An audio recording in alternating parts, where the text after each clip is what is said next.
White House blocks news organizations from press briefing. CNN and other news outlets were blocked on Friday from attending an off-camera White House press briefing that the reporters were handpicked to attend, raising alarm among media organizations and First Amendment watchdogs. The decision struck veteran White House journalists as unprecedented in the modern era and escalated tensions in the already fraught relationship between the Trump administration and the press.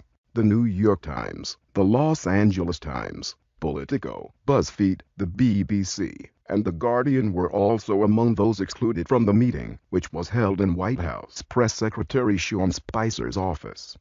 The meeting, which is known as a gaggle, was held in lieu of the daily televised Q&A session in the White House briefing room. When reporters from these news organizations tried to enter Spicer's office for the gaggle, they were told they could not attend because they were not on the list of attendees. In a brief statement defending the move, administration spokeswoman Sarah Sanders said the White House had the pool there so everyone would be represented and get an update from us today. The White House press pool usually includes representatives from one television outlet, one radio outlet, and one print outlet, as well as reporters from a few wire services. In this case, 4 of the 5 major television networks NBC, ABC, CBS, and Fox News were invited and attended the meeting, while only CNN was blocked, and while the New York Times was kept out. Conservative media organizations Breitbart News, The Washington Times, and One American News Network were also allowed in. This is an unacceptable development by the Trump White House, CNN said in a statement. Apparently this is how they retaliate when you report facts they don't like. Well, keep reporting regardless. New York Times executive editor Dean Baquet wrote, "Nothing like this has ever happened at the White House in our long history of covering multiple administrations of different parties. We strongly protest the exclusion of the New York Times and the other news organizations. Free media access to a transparent government is obviously of crucial national interest." The White House press office had informed reporters earlier that the traditional on-camera press briefing would be replaced by a gaggle in Spicer's office, reporters in attendance said.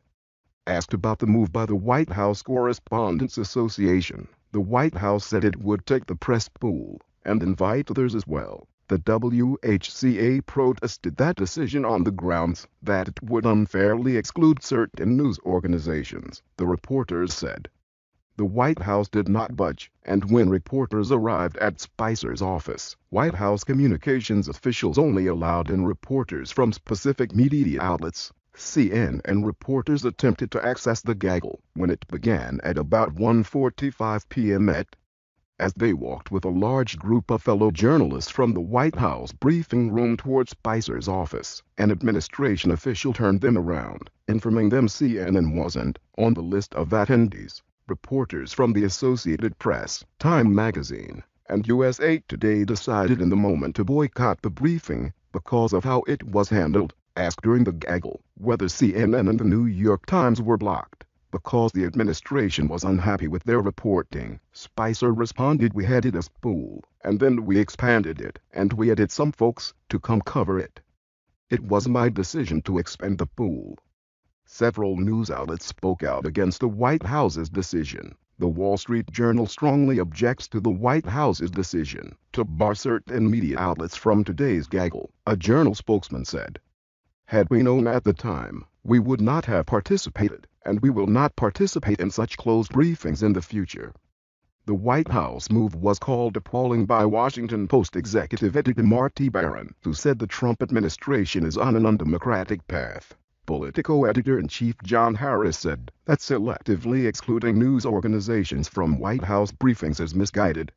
Said BuzzFeed editor-in-chief Ben Smith, "While we strongly object to the White House's apparent attempt to punish news outlets whose coverage it does not like, we won't let these latest antics distract us from continuing to cover this administration fairly and aggressively." The Associated Press said it believes the public should have as much access to the president as possible. The White House Correspondents Association also protested the move. The WHCA board is protesting strongly against how today's gaggle is being handled by the White House, it said in a statement. We encourage the organizations that were allowed in to share the material with others in the press corps who were not. The board will be discussing this further with White House staff. Hours earlier, at the conservative Political Action Conference outside Washington, President Trump mocked and disparaged the news media. He said that much of the press represents the enemy of the people. They are the enemy of the people because they have no sources, Trump said. They just make them up when there are none. He also said reporters shouldn't be allowed to use unnamed sources